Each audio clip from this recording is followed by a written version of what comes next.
Oi gente, tudo bem? Estamos aqui para mais um vídeo. Vamos dar continuidade aos vídeos sobre os distúrbios do trato gastrointestinal. Agora falando das drogas, dos fármacos que são usados nesses distúrbios. Hoje nós vamos falar de drogas citoprotetoras. Então, para quem não me conhece, eu sou a professora Priscila, sou farmacêutica, PhD em farmacologia, e nesse canal, no mundo da farmacologia, eu tenho a proposta de passar para vocês a farmacologia de uma forma mais simples e mais fácil. Então, são vídeos curtos com temas de farmacologia, temas que se complementam, e a intenção é que você consiga estudar a farmacologia e achar os assuntos com um tema específico, ok? Então, vamos lá. Hoje a gente vai falar das drogas citoprotetoras. Já temos vídeos anteriores falando de antiácidos, os fármacos que inibem a secreção, ou seja, que diminuem a acidez estomacal, né? Drogas que estimulam a inibição dessa secreção gástrica, como a somatostatina, e agora nós vamos falar das drogas citoprotetoras, né? São aqueles protetores da mucosa gástrica. O bismuto, sucralfato e prostaglandina, principalmente. Então, essas drogas, a gente já viu em outros vídeos, que o nosso estômago, ele é dividido em 3 partes, o fundo do estômago, o corpo e o antro, né? Que nessa região do corpo é a região onde nós temos um pH aproximadamente de 2, que nós temos a maior produção de muco e que nós também temos a maior produção de secreção gástrica, né? Ou o HCl, que é formada também por HCl. E essa secreção, quando ela consegue ultrapassar a barreira que nós temos de proteção, que é o nosso muco, formado por nossas células, quando essa substância essa secreção consegue ultrapassar esse muco, ela começa a agredir as células do nosso estômago, né, da parede do nosso estômago. Então, existem drogas aí que vão proteger essa mucosa gástrica, que são as citoprotetoras, como o bismuto. O bismuto, ele é um fármaco, uma droga, que forma uma película protetora na base da úlcera, ou seja, na base do tecido, né, das células. Por que ele forma essa película protetora? Porque ele faz ligações com glicoproteínas. Então, quando você tem uma ulceração, que essa secreção gástrica conseguiu ultrapassar a sua barreira de proteção natural, o seu muco, ela causou uma inflamação aí nas suas células do trato gástrico, e ela aí vai poder causar ulcerações. Professor, o que é uma ulceração? Uma ulceração é um ferimento, né? É uma abertura. Quando você tem a morte celular e a agressão daquele tecido, uma injúria naquele tecido. Então, o bismuto, ele acaba protegendo porque ele se liga às proteínas, às glicoproteínas daquela região e forma uma camada protetora aí nessa ulceração, né? Então, ele adsorve a pepsina, inibindo a sua atividade. A gente viu que a pepsina, ela vem do pepsinogênio, o pepsinogênio é a sua forma inativa, que também é liberado pelas células do estômago, e uma vez liberado, ela se transforma em pepsina em contato com o suco gástrico, e a pepsina ajuda aí na digestão de proteínas. Quando o bismuto ele absorve essa pepsina, ele inibe a sua atividade, o que ajuda também a proteger mais a parede estomacal. Ele tem uma atividade bactericida e age sobre a membrana, por exemplo, da Helicobacter pylori, que é a principal bactéria responsável aí por várias ulcerações, né? É uma das principais causas de ulcerações, é a presença dessa bactéria. A gente viu também em aulas passadas que nós temos uma grande camada, uma grande concentração de bactérias no nosso estômago. Essa concentração ela é necessária em todo o nosso trato gastrointestinal. Nós temos bactérias que são boas para o nosso organismo, que são produtivas, mas a Helicobacter, né, H. pylori, ela é uma das bactérias patogênicas, né? Quando ela consegue se filtrar e penetrar no nosso tecido, nas células da mucosa, ela é capaz de causar agressões a essas células, né, causando aí ulcerações. Então, qual o mecanismo de ação do bismuto? Ele forma um polímero, ele se polimeriza e reveste a base da úlcera, adsorvendo a pepsina. Então a pepsina se liga a ele se liga às glicoproteínas que estão aqui na base dessa úlcera e forma um polímero, que vai formar uma camada de proteção na nossa úlcera. Estimula a produção local de prostaglandinas de bicarbonato. Então, a gente viu que a prostaglandina E2 e o bicarbonato já são produzidos automaticamente pelas nossas células para poder proteger o nosso estômago. Provavelmente, a pessoa que está com uma ulceração, essa produção natural não está sendo suficiente. Então, o bismuto ele ainda estimula mais a produção dessas substâncias. O uso clínico dele é como componente na terapia, principalmente para a infecção do H. pylori. Ele pode ser usado para outros tipos de ulcerações que não sejam devido ao H. pylori? Sim, ele pode. Mas é a principal utilização. Ele é utilizado sozinho? Não. Geralmente você utiliza com outras medicações para úlcera, certo? Então, nós temos um outro que chama sucralfato. O sucralfato também é um citoprotetor. Ele reduz a degradação de muco pela pepsina. Então, a pepsina que veio lá do pepsinogênio, que faz parte do suco gástrico, produzida pelas células lá no antro do nosso estômago, essa pepsina ela vai destruindo o muco. Essa destruição é natural, esse muco vai ser reposto, mas quando nós temos um desequilíbrio, eu tenho uma destruição maior do muco.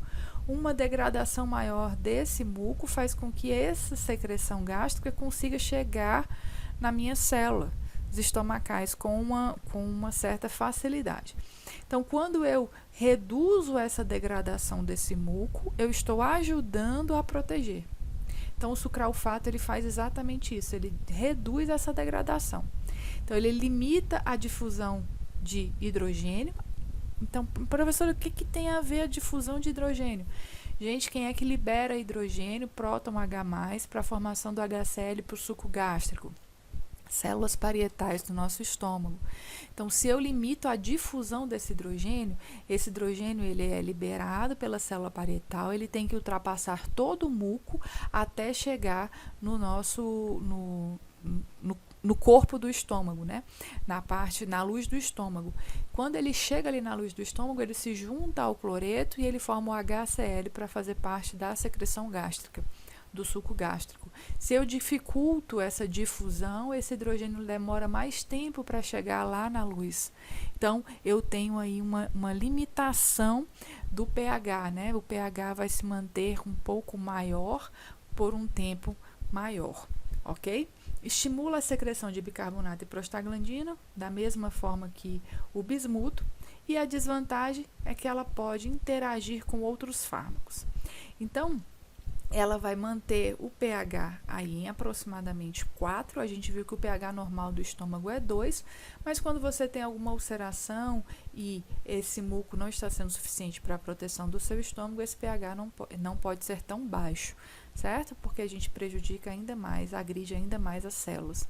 Então, ela forma também um polímero que protege aí essa camada de mucosa. Então, deixa eu mostrar para vocês um desenho. Tá aqui a nossa parede do estômago, né? O sucralfato, quando ele é administrado, né, ele vai inibir, né, vai dificultar com que esse H+, aqui depois dessa camada de células, gente, né, da mucosa, a gente tem uma grande quantidade de muco, pode contar aí uma distância mais ou menos essa daqui, de muco produzido para proteger essa célula. Então, o H+ é produzido aqui na célula parietal, ele tem que ultrapassar essa quantidade de muco e chegar à luz do estômago.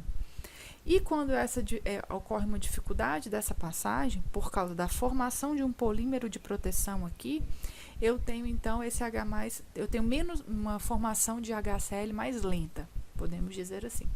Então, ele forma um polímero. Esse polímero vai se estabelecer aqui na base das ulcerações, assim como o bismuto. A diferença é que o sucralfato ele ainda dificulta a passagem do hidrogênio. Então, o hidrogênio, quando sai da célula parietal, ele demora mais para chegar à luz do estômago, né? Então, esse polímero formado vai se fixar nessa região dificultando aí a passagem, protegendo a região ulcerada, dificultando a passagem do H+, e também estimulando proteção estimulando a proteção, a secreção de bicarbonato e prostaglandinos, ok? Então, o sucralfato e o bismuto, foram as duas drogas que a gente acabou de ver, eles têm uma função, o sucralfato local, forma um gel protetor da mucosa, estimula a síntese de prostaglandina e bicarbonato. O que ele pode causar de alterações? A gente viu que ele interage com outros fármacos, por quê? Porque ele forma essa camada de proteção e ele pode acabar impedindo que fármacos que precisam ser absorvidos na mucosa gástrica não sejam absorvidos. Ele pode causar constipação, a sensação de boca seca e uma baixa de fosfato, hipofosfatemia. A gente viu que essa hipofosfatemia acontece porque o fosfato se liga a esses compostos e eles são eliminados por via fecal, ok? O bismuto, ele também reveste a base da lesão ulcerosa, né, forma essa proteção, potencializa a produção de prostaglandinas e bicarbonato, né, então estimula também. Os dois têm praticamente a mesma função citoprotetora, lembrando que o sucralfato ele ainda diminui aí a passagem do H+ até a luz estomacal. Ok? Então, o bismuto também pode causar náuseas, vômito, diarreia, tonturas, cefaleia, o escurecimento dos dentes e da língua e o escurecimento das fezes, porque forma o sulfeto de bismuto. Além do escurecimento, pode dar um odor diferenciado às fezes, um odor mais forte. Ok? Nós temos outras drogas citoprotetoras, como o misoprostol, que é um análogo da prostaglandina E2. Então, a gente já viu, quem não viu, volta aí um vídeo explicando como é que ocorre lá a produção da secreção gástrica pela célula parietal, e a gente entende por que a prostaglandina E2 é tão importante. Prostaglandina E2, ela estimula aí a produção de muco e de bicarbonato, né? E ela ajuda inibe a bomba de potássio, né? A bomba de prótons lá na célula parietal. Ela dá esse feedback negativo também. Então, esse medicamento, ele é utilizado de uso hospitalar, o misoprostol, né? Ele inibe a bomba H+, sendo o análogo da prostaglandina E2, inibe, logicamente, a secreção de ácido estomacal, gástrico estomacal, né, basal, aumenta o fluxo sanguíneo nessa região. Aumentando o fluxo sanguíneo na região, ele aumenta também a secreção de muco e de bicarbonato, que também é uma função da prostaglandina E2. Então, o misoprostol, ele é utilizado geralmente para quadros de pessoas que estão internadas, certo? O uso dele é mais hospitalar. Então, ele tem uma rápida absorção por via oral e o tempo de meia-vida aí de 30 minutos. E a eliminação dele é renal, ou seja, ele é absorvido, né? A gente viu outros fármacos que, principalmente os antiácidos, que eles não são absorvidos, né? A ação dele é mais local. Os outros citoprotetores também, né? O sucralfato e o bismuto, ação local.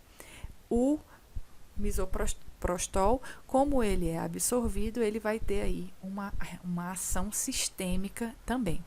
Por isso, todo o cuidado ao uso dessa medicação.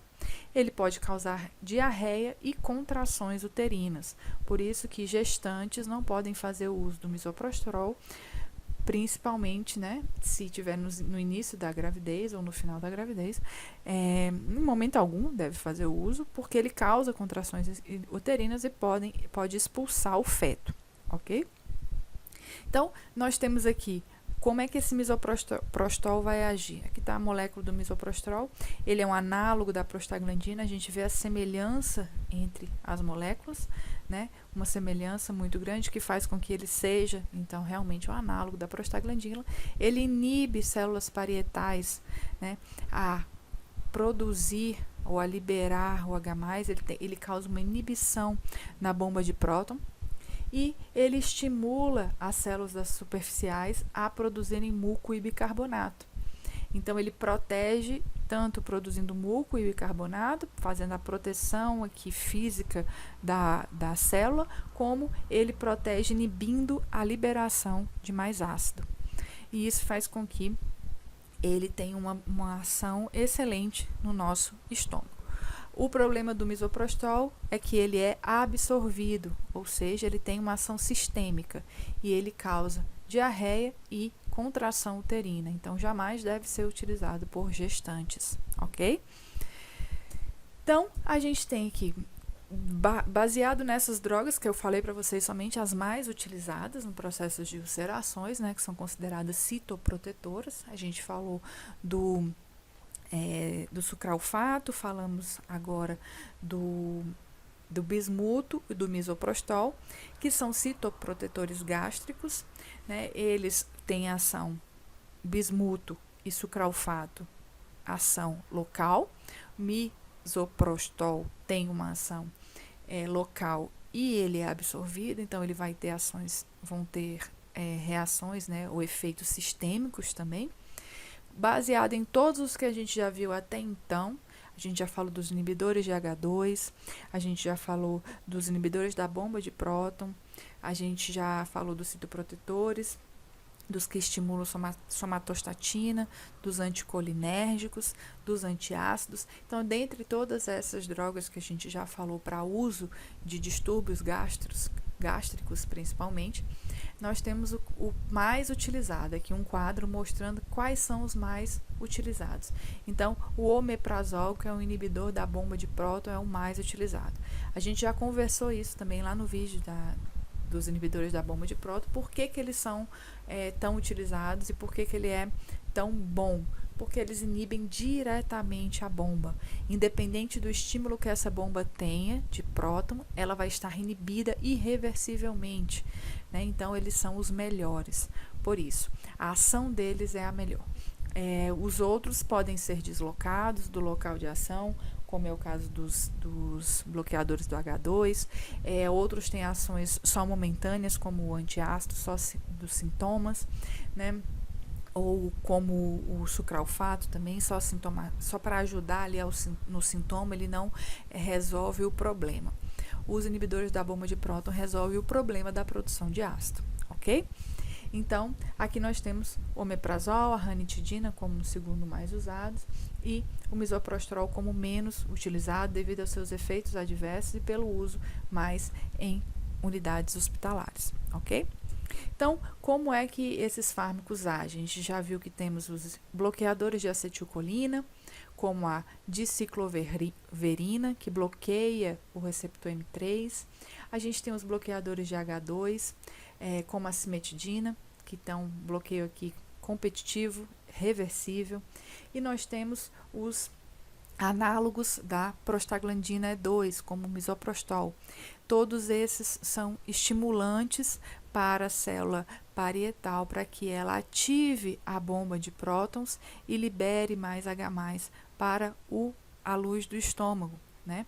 O omeprazol, por exemplo, que foi o que a gente viu, o mais utilizado até então, ele bloqueia diretamente essa bomba. Então, independente desse estímulo, independente da mensagem que está sendo mandada para o meu organismo, para a minha célula parietal, essa bomba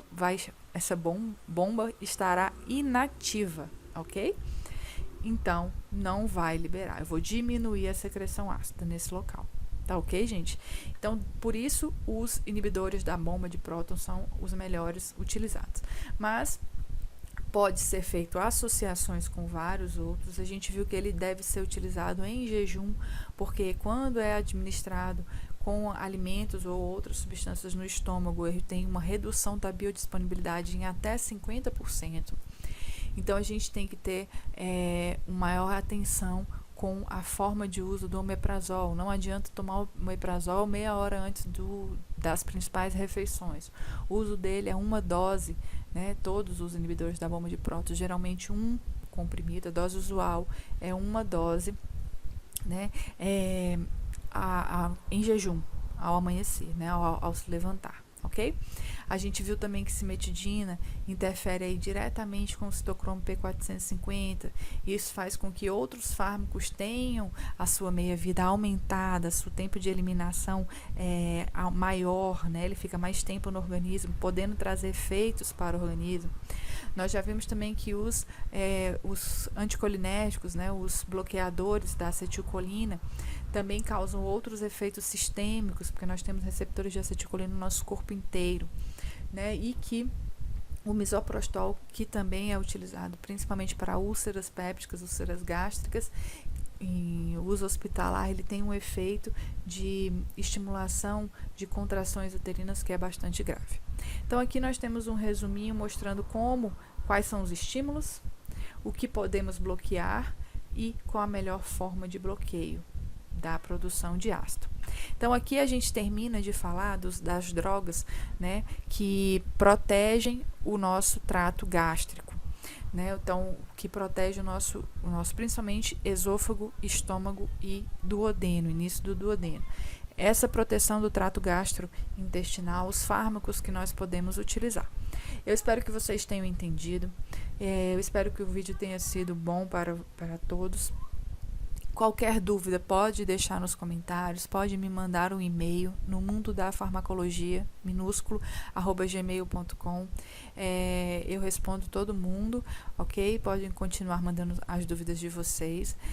Se tiverem alguma sugestão de vídeo, algum tema específico, podem colocar aí também nos comentários. Eu peço que, se você tiver gostado do vídeo, dá um like, por favor, compartilhe o canal, se inscrevam no canal para me ajudar, ok? Vou continuar postando vídeos e até a próxima aula. Bons estudos para todo mundo. Tchau, gente!